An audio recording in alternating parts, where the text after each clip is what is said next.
Hi hello నమస్తే this is race Sri tutorial your Srinivas sir. ఈరోజు మనం చర్చించేటువంటి టాపిక్ ఏంటంటే అర్థ విపరిణామం. అర్థ విపరిణామం అనేది భాష ఏ విధంగా మార్పు చెందుతుందో అదే విధంగా భాషలో ఉన్నటువంటి వివిధ రకాల అర్థాలు ఉన్నాయి కదా, ఆ అర్థాలు కూడా పరిణామం చెందాయి అంటే మార్పు చెందినాయి కదా. మరి ఎగ్జామ్లో ఏమడుగుతాడంటే చెంబు, నూనె, కమ్మ, ధర్మరాజు ఇలాంటి ఎగ్జాంపుల్స్ ఉన్నాయి కదా. ఎగ్జాంపుల్స్ ఇచ్చి అది అర్థ వ్యాకోచమా, అర్థ సంకోచమా, అర్థ సౌమ్యత, అర్థ గ్రామ్యత ఇలా రకరకాలుగా ఎగ్జాంపుల్స్ అడుగుతానండి. చాలా ఈజీ మెథడ్ లోపల వెరీ డిఫరెంట్ సైకాలజికల్ క్లూస్ తోని మనం చెప్తాం. రేస్రీ ట్యూటోరియల్స్ అంటేనే easy simplify clues. So please subscribe my channel. Let's start. First type అర్థ విపరిణామం, అర్థ వ్యాకోచం. సో అర్థ వ్యాకోచం అంటే ఏంటిది? ప్రతిదానికి మనం ఏమైందంటే నేడు ఏమైంది అని ప్రశ్నించుకోవాలా, పక్కకు రాసుకోవాలా.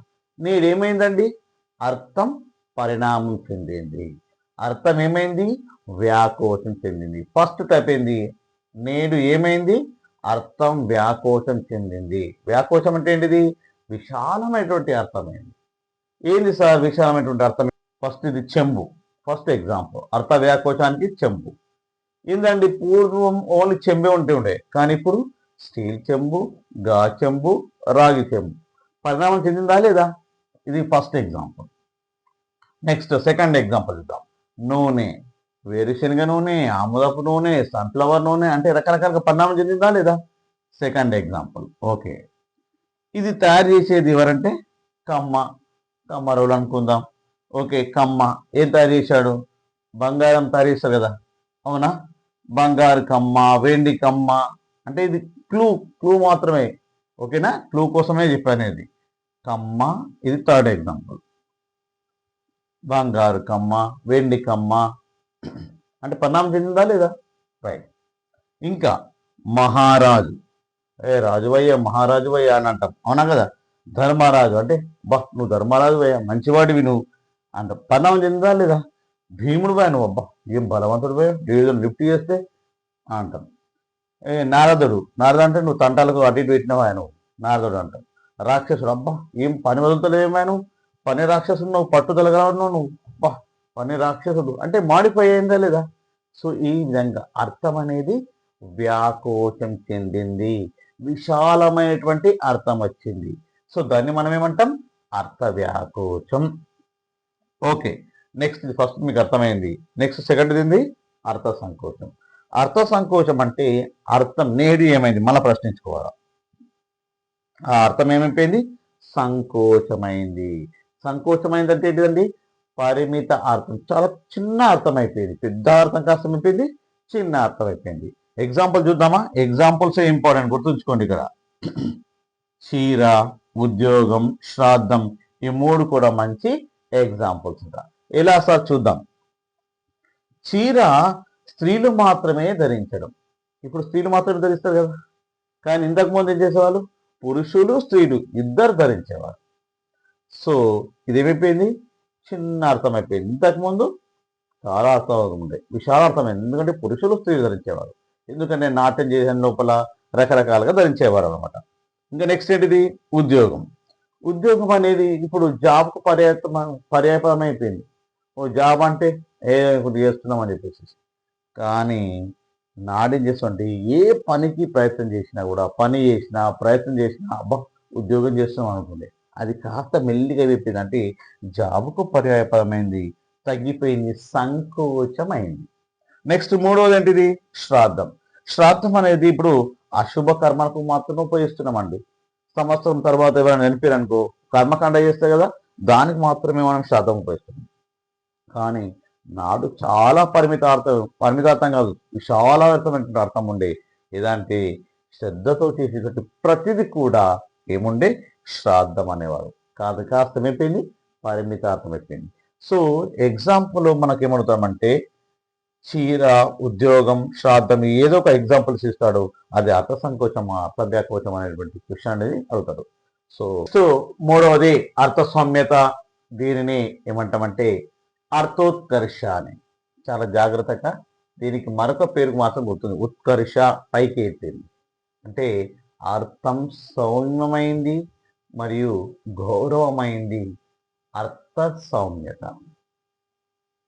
మరి నేడు ఏమైంది? నేడేమైపోయిందండి? అర్థం చాలా సౌమ్యమైంది, గౌరవమైందండి. ఎగ్జాంపుల్స్ అడుగుతాడు. ఎగ్జాంపుల్ ఏంటి సార్? సభికులు మర్యాద అదృష్టం.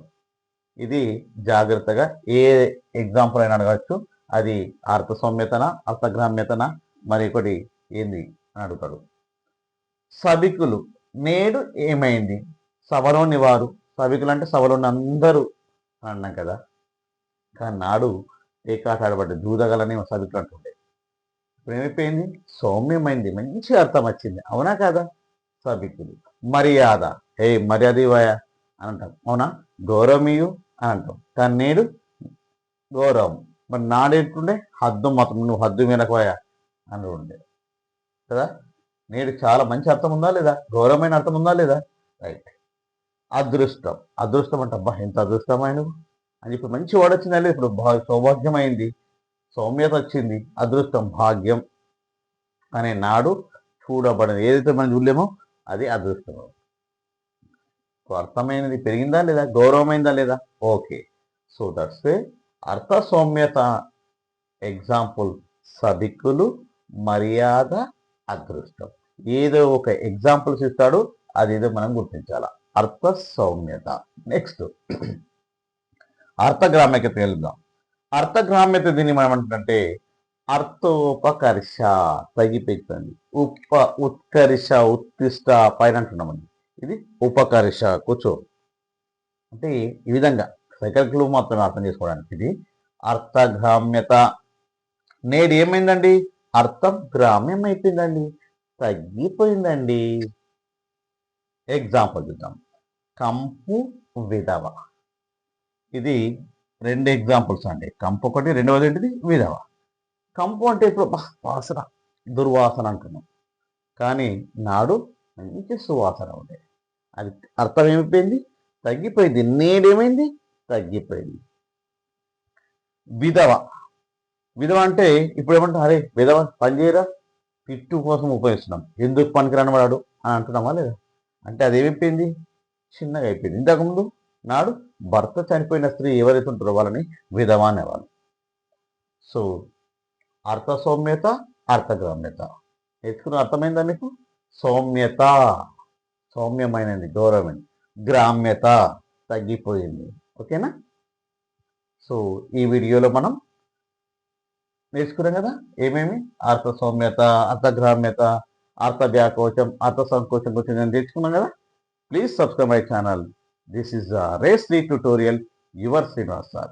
నెక్స్ట్ పార్ట్ 2లో చర్చిద్దాం రిమైనింగ్ టాపిక్.